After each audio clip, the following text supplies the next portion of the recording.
The Education of OverSoul7 by Jane Roberts. Read by Martin John.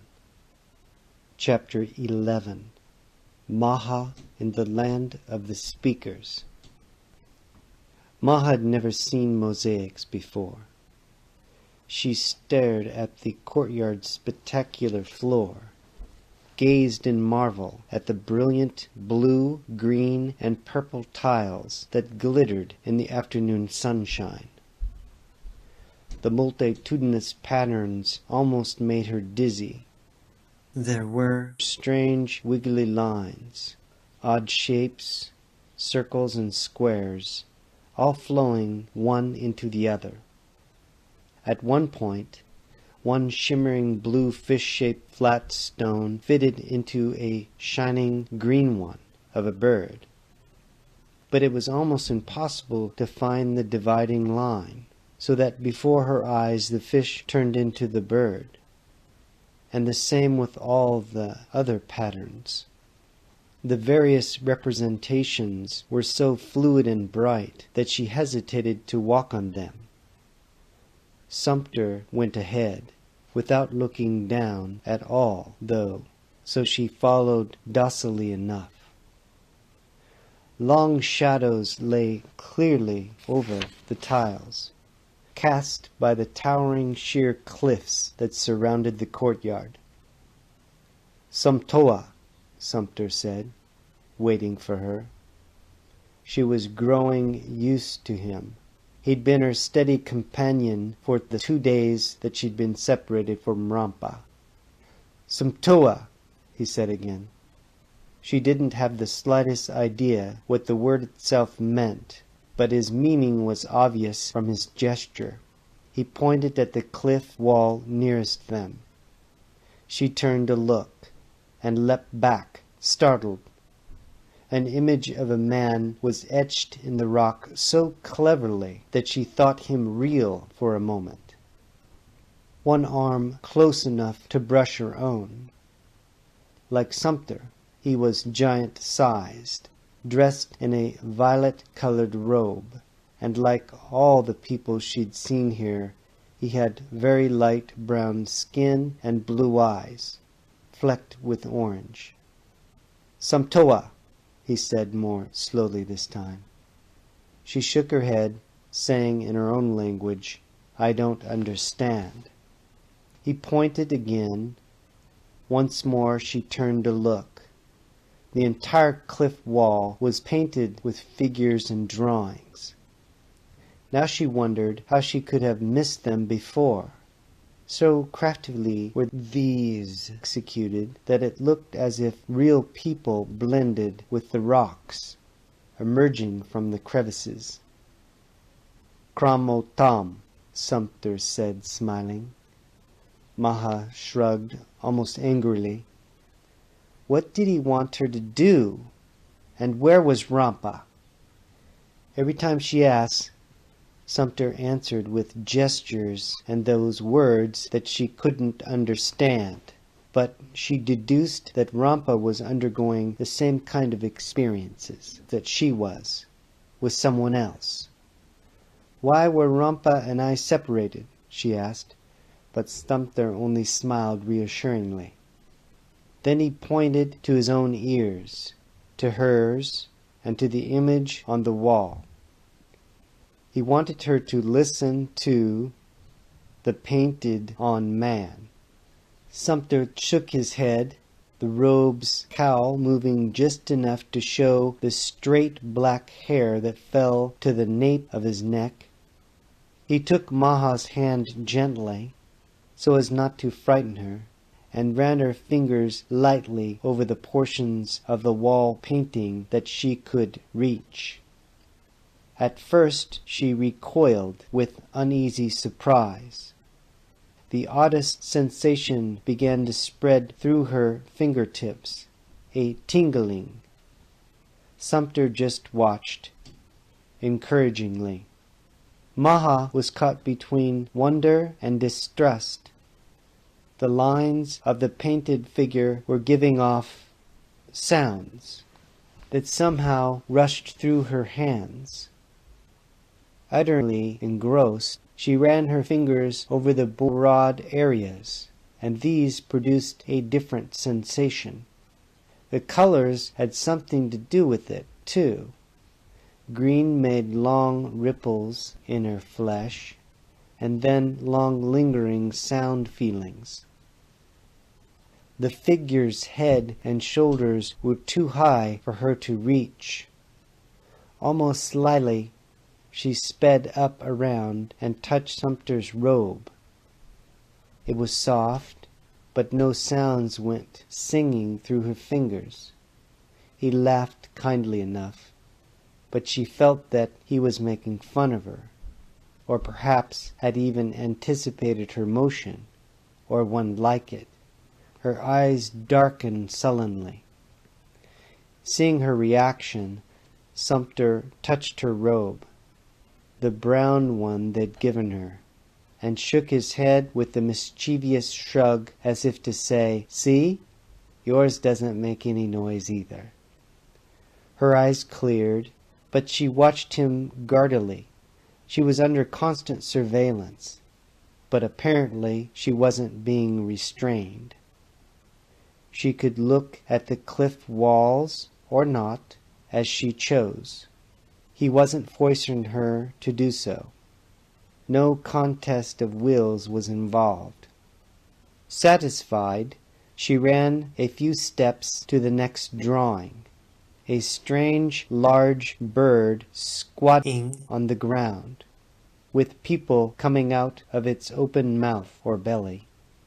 She couldn't tell which. The sunlight shone on the bird's folded wings, and the people looked alarmingly alive. How could that be, if the bird swallowed them? And what bird was big enough to swallow whole people? She glanced sideways at Sumter. Such things were impossible. She knew what animals and birds were, even if she was ignorant about this hidden valley. So she shook her head and grimaced, then smiled broadly, pointing at the drawing, to show her disbelief. Sumter took her hand again and tried to run her fingers across the lines of the bird's body, but she sprang back, frightened that the bird's belly or mouth might suddenly close and swallow her hand, fingers and all. Sumter nodded soberly, as if respecting her fear. Then he fingered the painting himself. Only when he withdrew his hand intact did Maha follow his example. At first she was very cautious. This could be a trick that she didn't understand. But suddenly her face softened. She tipped her head. The sounds were joyful, filled with exaltation or satisfaction. She laughed up at Sumter. The bird was singing. Now it was Sumter who was excited.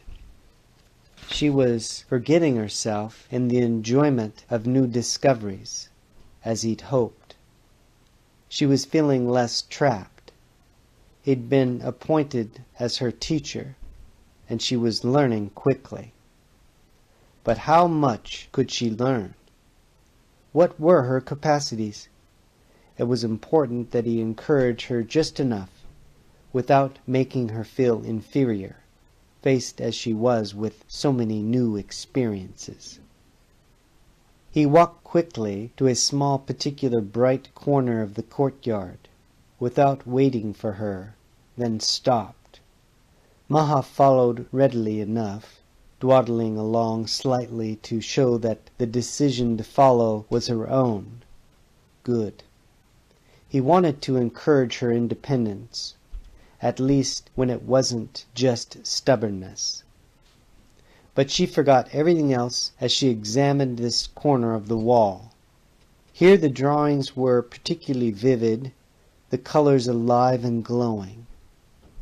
Some were figures of animals and birds that she'd known in her own world, but others she'd never seen before. Excited, she pointed out those with which she was familiar, feeling that she was showing him something for a change. Sumter was delighted.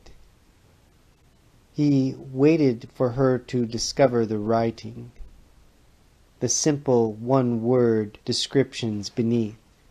It didn't take her long. She spied the wiggly, it's almost like a 7 with a little zig out on the right at the end and then a dot in between the top left of the 7. She spied the wiggly beneath the bird first and impulsively fingered it. The sound translation zigged through her fingertips, weak as yet. Sumter could tell, but she was getting it. It took her only a few seconds to connect the sound she was getting from the symbol with the drawing of the bird above.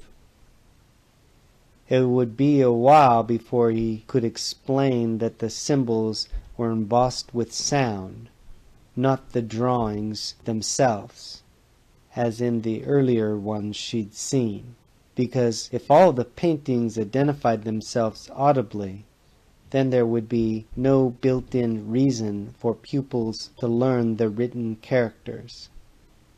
"Boru," she said, wonderingly, pointing at the bird. "Boru?" he corrected quickly, almost shouting and smiling at once because she was learning so fast. Maha loved challenges, but she wasn't about to appear inferior. She frowned, indicated the picture of a hare with its written character, and demanded the sound word for it. Gently, Sumter shook his head. She sulked for a moment, but then returned to the wall, touched the symbol beneath the image, and laughed with renewed astonishment as the symbol automatically gave up its sound to the pressure of her hands. "Zentul," she said, repeating it. Then she put her fingers to her ears, but the sounds were absorbed too quickly by the skin. She couldn't transmit the sound, like that, to the ears. She glared at Sumter. Where had the noises gone? Had he taken them from her in some way? He pointed back to the symbol. She touched it, receiving another sound stimulus, and from then on there was no stopping her. They spent the whole afternoon there. Maha ran from symbol to symbol, picking up the vocabulary incredibly fast, demanding that Sumter repeat the words for her correctly, sometimes dancing around him when she conquered a particularly difficult sound. Even when the sun lowered and the courtyard was buried in deep blue shadows, she wasn't really ready to quit. Walking back, she stared down at the floor tiles, calling out the words she could remember as she recognized the corresponding images. Once she got down on her hands and knees and fingered one of the drawings, but these weren't sound embossed, and she rose, disappointed. Sumter didn't want to rush her, but it was time to show her the city, to introduce her gradually to customs and experiences that would frighten her considerably if she were unprepared. He waited until she tired herself out with chattering in her own language. He pretended not to know it, to give her the impetus to learn the new vocabulary. In any case, he knew many of her thoughts. Telepathically, she was easy to read, but she wasn't ready for that. For that matter, there was something odd in her mental experience occasionally that struck him as incongruous, but he couldn't place exactly what it was. Now, for example, her thoughts were quite transparent with curiosity foremost. She was following him agreeably enough, but he led her over to the living wall just on the other side of the courtyard. 2 couches were placed at the far end of the room, enough away from the wall so that pupils would not feel trapped or too frightened by what they saw. Purposely, Sumter left the gate to the court open, offering her an easy escape if she thought she needed one. He pointed. She eyed the couch and sat down. Then he pointed to the living wall, signaled the proper mental sound for activation, and waited. The opaque wall shimmered, turned milky, and slowly the images emerged until an entire city street came into view with its sounds, odors, and activity. Maha stiffened, gasped, and eyed the open door. Sumter watched her eagerly, wondering that his pupil's first reactions still excited him. He enlarged the view. There they were, the tiled paths with their magnificent colors, dotted by islands of foliage, the individual dwellings open to sun and air, all erected with sound frequencies but using native earth materials. One of the model cities that were scattered in suitably hidden areas over the planet. She was completely engrossed, and he gave the mental sound command for 3 dimensions. Instantly the scene came forward, leapt out, became complete.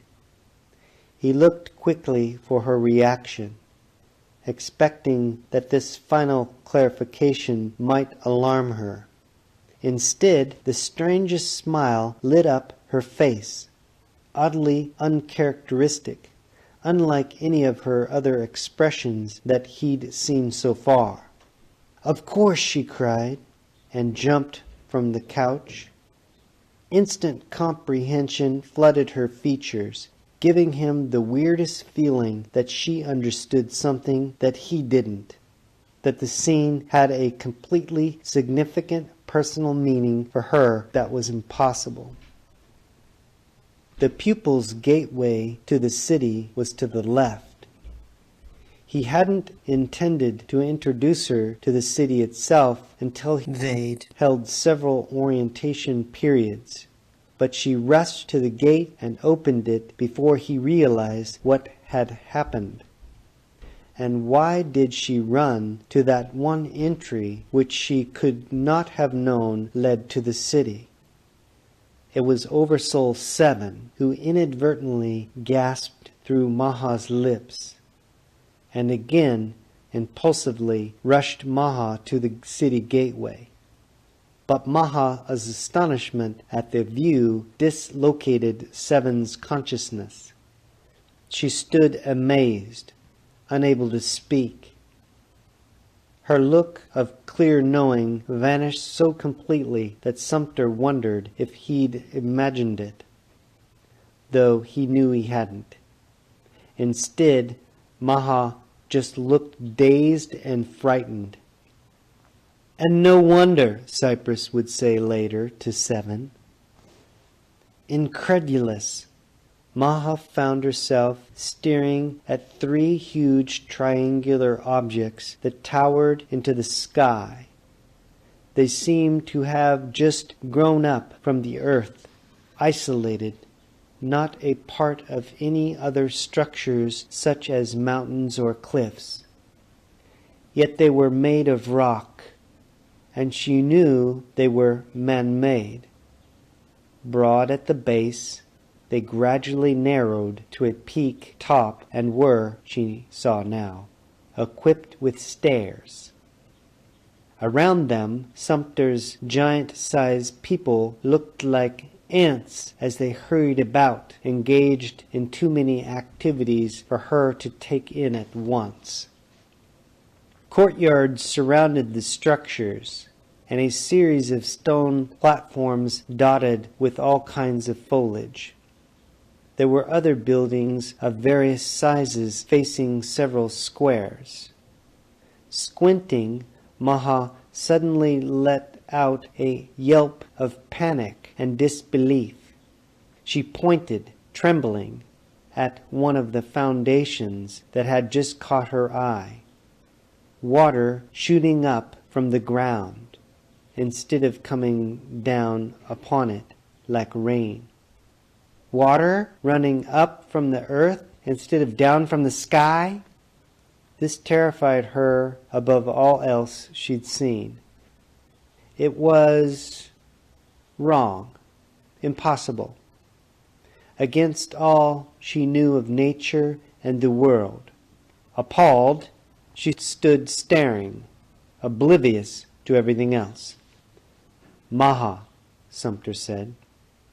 She looked at him, her eyes wide with unwilling, sharp perception of her predicament and the power of Sumter and his people.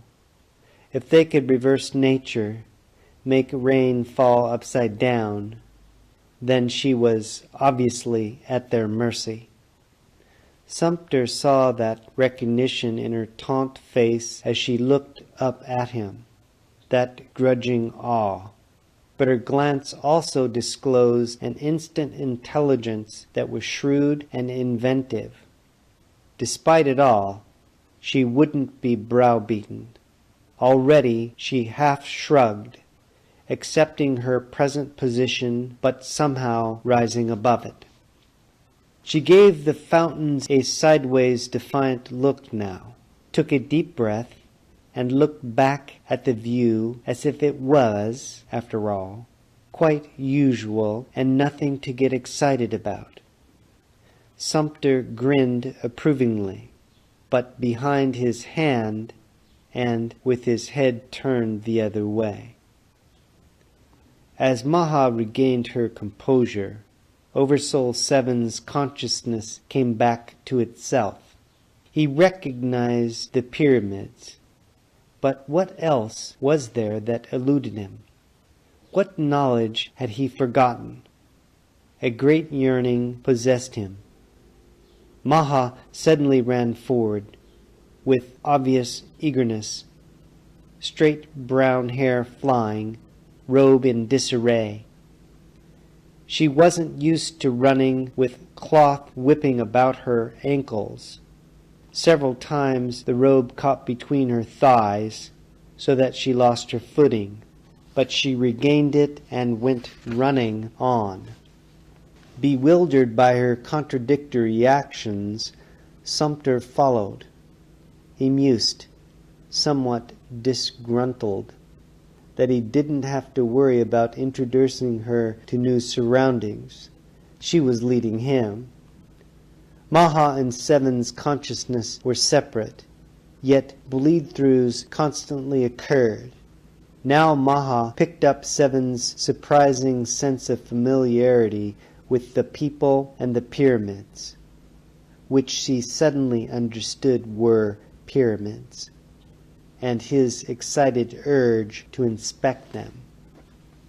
She accepted these emotions unquestionably as her own for the moment. They were so clear and unmistakable. Only later would she question. So she kept running, scattering the people who gathered in various groups around the assorted stone buildings.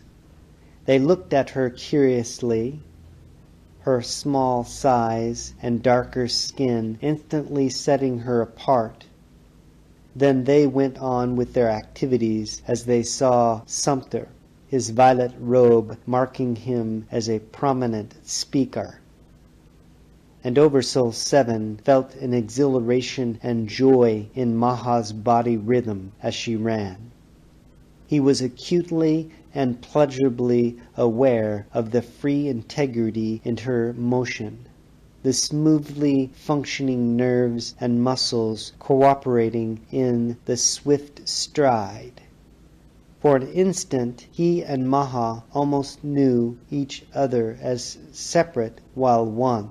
united as they were by that imperative purpose to reach the middle pyramid. Maha paused, then flew up the steps. They were giant size to her, yet she leapt them easily. Stumpter followed, growing more serious and perplexed. They had ascended nearly 100 stairs when Maha paused to get her breath and turned, looking out over the city. Now the different areas were clearly visible. The residential sections in a large exterior circle surrounded by foliage and tiled paths. The interconnecting roads, and in the center the pyramids, temples, and public buildings. The impenetrable cliffs surrounded all. Had she stood there before? Maha wondered. Why was it so familiar? She leaned against the smooth, shining wall for support. You haven't been here before, but I think I have, Seven tried to say to her, but now she was suddenly aware of the height, and it made her dizzy. Vaguely, the eager run to the pyramid returned to her mind. What was she doing here? Had she run or only dreamed that she had? Never in her life had she stood so high above the ground. She backed away now, toward the wall. Only birds went that high. Stumpter put his arm out protectively, but his face was stricken. Did she know how close she was to the door? She couldn't, of course. Yet she'd run almost like one possessed directly toward one of the most secret of pyramid entries, unknown even to many of the people. Now she stood almost immobile, staring down at the city below, trying to conquer her fear. It was almost as if the fear itself suddenly surfaced, he thought. Certainly it hadn't been present earlier. Yet she wasn't faking now. He was sure of it. Too late. Seven realized that heights would frighten her. Of course, he should have known. For that matter, he was almost as confused as she was. A pretty state of affairs. She was going to faint.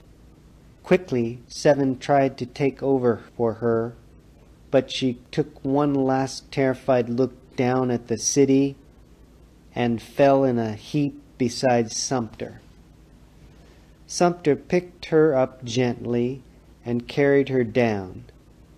A small crowd had gathered, but the people parted to let him through. A woman brought a sponge damped with water, and he bathed Maha's face. Her behavior was definitely strange in ways that he couldn't decipher, he thought. Suddenly the words came into his mind. Once a speaker, always a speaker. He knew that, of course. But why did the thought come to him now, under these circumstances? Now the well-known phrase seemed to have a particular significance that escaped him. Maha was coming to.